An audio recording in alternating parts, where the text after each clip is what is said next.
English premier লিগের চলতি মৌসুম শেষে লিভারপুল ছাড়বেন ইয়র্গেন ক্লপ। প্রায় ৯ বছর পর ক্লাবটির সঙ্গে সম্পর্কের ইতি টানছেন এই জার্মান মাস্টারমাইন্ড। কিন্তু তার উত্তরসূরি কে হবেন তা নিয়ে বিপাকে পড়েছে লিভারপুল কর্তৃপক্ষ।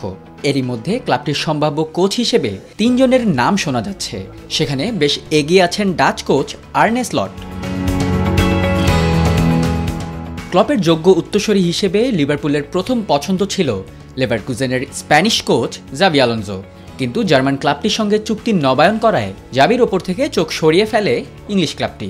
এরপর তাদের নজর পড়ে স্পোর্টিং লিসবনের কোচ রুবেন আমোরিমের ওপর। কিন্তু গুঞ্জন আছে পর্তুগিজ ক্লাবটি ছাড়লে রুবেনের গন্তব্য হবে আরেক ইংলিশ ক্লাব ওয়েস্ট হ্যাম। প্রথম দুই পছন্দকে হারিয়ে এখন লিভারপুল হাত বাড়িয়েছে তাদের তৃতীয় পছন্দ ডাচ ক্লাব ফেইনুর্ডের কোচ আর্নে স্লটের দিকে।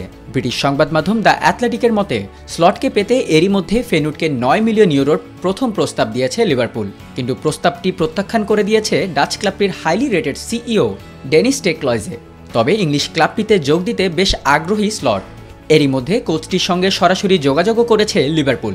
ধারণা করা হচ্ছে কয়েক দফা দর কষাকষির পর ক্লপের উত্তরসূরি হিসেবে আগামী মৌসুমেই লিভারপুলের ডাগ আউটে দেখা যেতে পারে স্লটকে।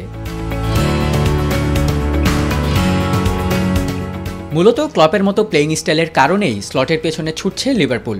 স্বল্প বাজেটের দল নিয়ে আক্রমণাত্মক ফুটবল খেলে সেখান থেকে সাফল্য নিয়ে আসতে সক্ষম এই ৪৫ বছর বয়সী ডাচ কোচ। ২০২১-২২ মৌসুমে ফেইনুর্ডের দায়িত্ব নিয়ে প্রথম মৌসুমে দলটিকে ইউরোপা কনফারেন্স লিগের ফাইনালে তোলেন স্লট। পরের মৌসুমেই ফেইনুর্ডকে করেন ডাচ লিগ চ্যাম্পিয়ন।